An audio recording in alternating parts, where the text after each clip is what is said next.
विहांगिनं ब्रह्म परं वरेण्यं ध्यायेम कृष्णं कमलेक्षणं हरिं अंगे तु वामे वृषभानुजां मुदा विराजमाना मनोरूप सौभगां सखी सहस्रैः परिसेवितां सदा स्मरेम देवीं सकलेष्टकामदां वाञ्छाकल्पतरुभ्यश्च कृपा सिन्धुभ्य एव च पतितानां पावनेभ्यो वैष्णवेभ्यो नमो नमः। गोविंद जय जय गोपाल जय जय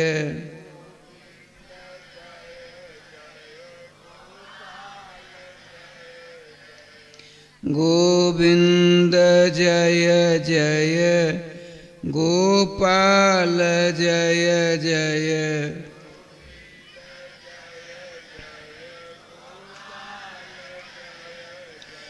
श्री राधा रमण हरे गोविंद जय जय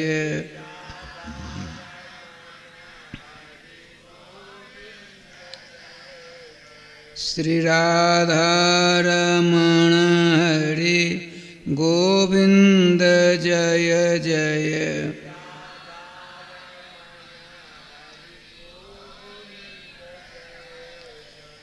गोविंद जय जय गोपाल जय जय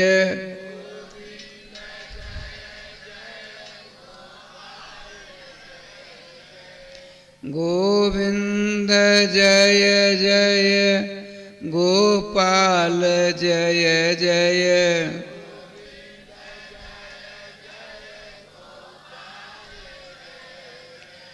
श्री राधा रमण हरे गोविंद जय जय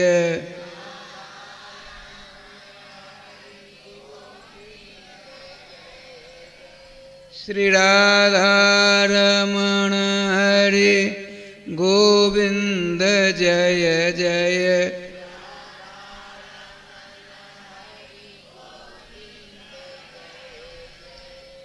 श्री राधा सर्वेश्वर भगवान की जय श्री गुरुदेव भगवान की जय सकल संत समाज की जय श्री नाम संकीर्तन की जय श्री हनुमान जी महाराज की जय जय जय श्री राधे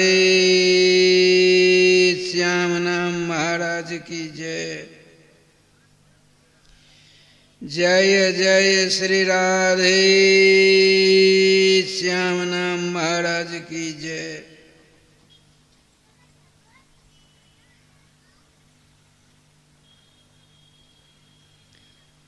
अब राधे राधे होना चाहिए। जय श्री राधे।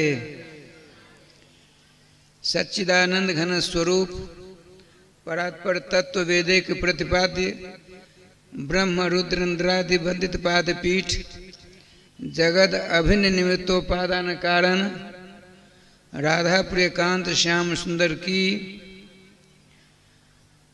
वाणी स्वरूप श्रीमद् भगवद गीता के सिद्धांत के अनुसार जब तक हम मानव भगवान सर्वेश्वर श्याम सुंदर की शरण स्वीकार कर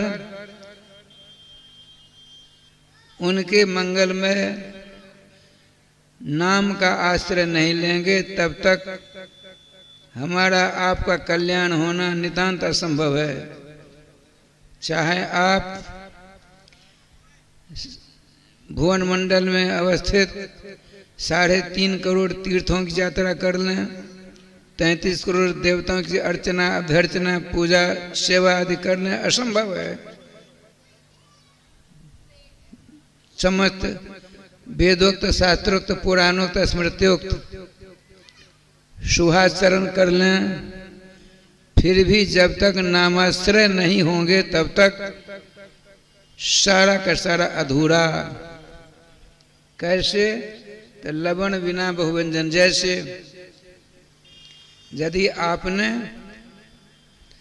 सब कुछ किया, नाम का आश्रय नहीं लिया, तो बिना नमक की जो सब्जी होती है, साग होता है, भाजी होती है, नाना प्रकार के व्यंजन होते हैं, किसी काम के नहीं होते।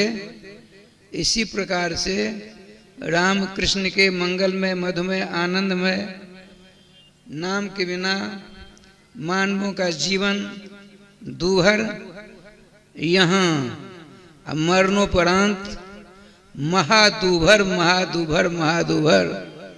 अतः समय रहते अभी से आप चेत जाएं और भगवान के नाम को अपने जिह्वा के ऊपर हमेशा नृत्य कराते रहें, चकाचक हो जाएंगे। आइए, श्री वृंदावन बिहारी लाल की जय। आप सबों को मालूम होगा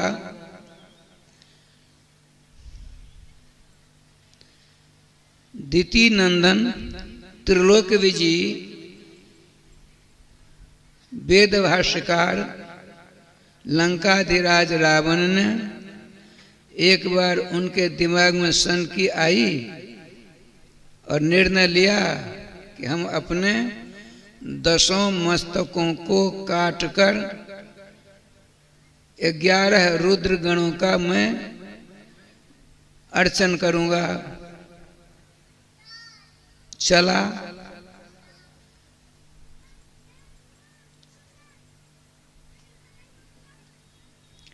श्री जी की कृपा से 1 2 3 4 5 6 7 8 9 10 मस्तक थे। 10 रुद्रों की पूजा की, सेवा की, अर्चना की। वहां से चल पड़ा। कौन? राजन ध्यान रखेंगे, त्रिलोक विजयी था। अब विद्वान में उन दिनों में राघवेंद्र सरकार के मुखारविंद की वाणी के द्वारा सिद्ध है।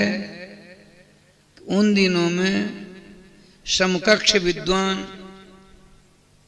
त्रेता के श्री रामावतार में 2 विद्वान समकक्ष थे, बराबर थे।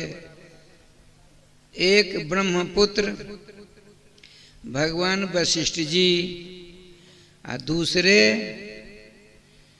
वेद भाष्यकार त्रिलोक विजयी लंकाधिराज रावण। जब रामेश्वर जी की प्रतिष्ठा का समय आया तो भगवान रातों रात ऐसी लीला कर डाली श्री रघुनंदन जी ने। रावण को 12 बजे रात को पत्र भेज दिया, किसी को पता नहीं है, लखन लाल जी तक को नहीं, बीरबल हनुमत लाल जी को भी नहीं। उधर रावण सर्वेश्वर रघुकुल तिलक राम भद्र के शुभ समाचार प्राप्त करने के लिए दरवाजे तक आता, राजगद्दी तक पहुंच जाता, दरवाजे तक आता, सिंहासन तक जाता। ठीक 12 बजकर कुछ मिनट में रावण ने कह दिया था अपने दूतों से कि रामादल से एक गुप्तचर आवेगा, उसको बेरोक टोक आदर के साथ मेरे पास लाना। देखिए, श्री जी की कृपा से भगवान राम का पत्रवाहक चला, पहुंचता पहुंचता बेरोक टोक सत्कार प्राप्त करता हुआ पहुंच गया रावण के दरबार। रावण अकेले, 12 बजे की रात्रि की बात है। बड़े स्वागत के साथ रावण ले गए, अलग सिंहासन बनवा रखा था, मंगवा रखा था, बिठाया, सत्कार पूर्वक कहा बताओ रघुकुल तिलक राम भद्र कुशल हैं अपने अनुज और सैनिकों के साथ? उनका हाँ राजन खूब प्रसन्न हैं, मेरे लिए कुछ संवाद, ये पत्र लो, पत्र प्राप्त कर। रावण ने क्या किया, हृदय से लगाया, मस्तक से लगाया, बहुत देर तक पढ़ा।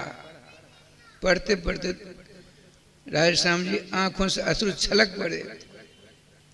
वाह, इसीलिए रघुनाथ जी को सब ब्रह्म कहते हैं। तुरंत आपने भी पत्र वाहक को पत्र लिख कर दिया, मैं आपका निमंत्रण पत्र स्वीकार करता हूं, समय पर मैं आ जाऊंगा। पहुंच गए।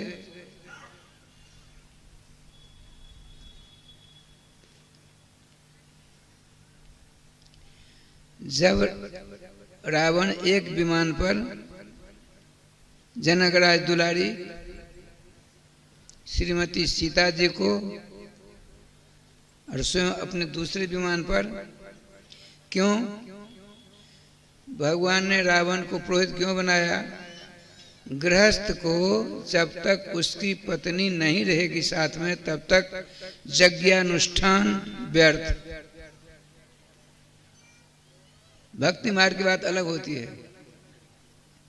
ठाकुर जी की कृपा से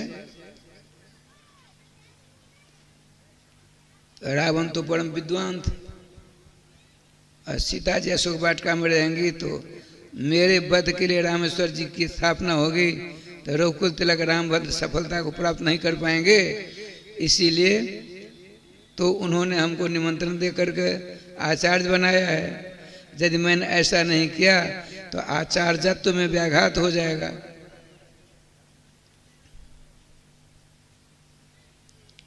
अब भगवान श्री राम अंतरंग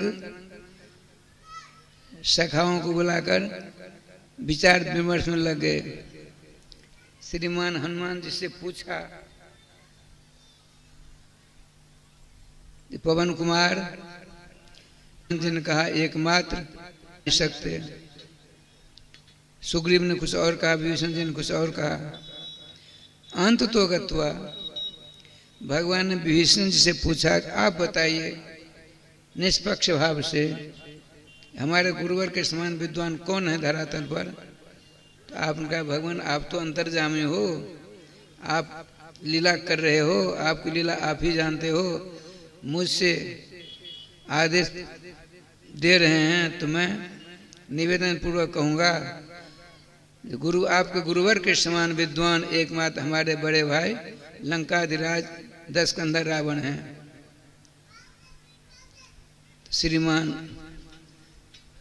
राघवेंद्र सरकार मुस्कुराते हुए कहा कि वो आने वाले हैं, मैंने उनको निमंत्रण पत्र भेजा।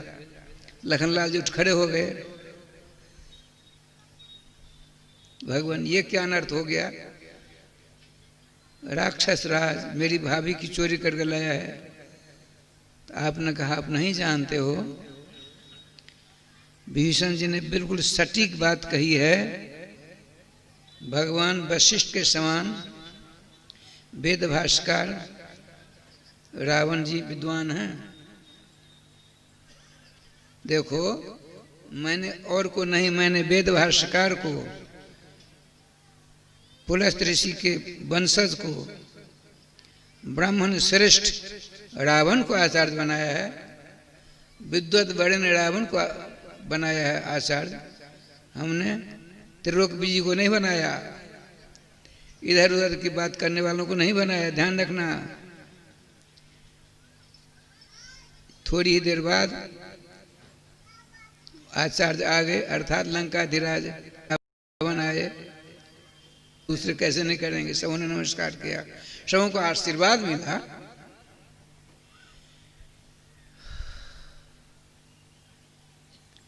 श्री जी की कृपा से आपने कहा हे मर्यादा पुरुषोत्तम श्री राम, अब जनकराज दुलारी भी आ गई हैं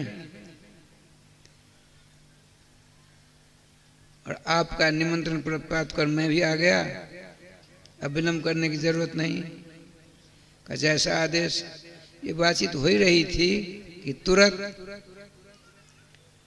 लखनलाल जी खड़े हो गए, तेवर के साथ बोलते हैं, हे मर्यादा पुरुषोत्तम रघुकुल भूषण प्रातः स्मरणीय भाई साहब, रामेश्वर जी की प्रतिष्ठा जिस उद्देश्य से हम करते, तो प्रतिष्ठा से पहले मेरे उद्देश्य की पूर्ति हो गई।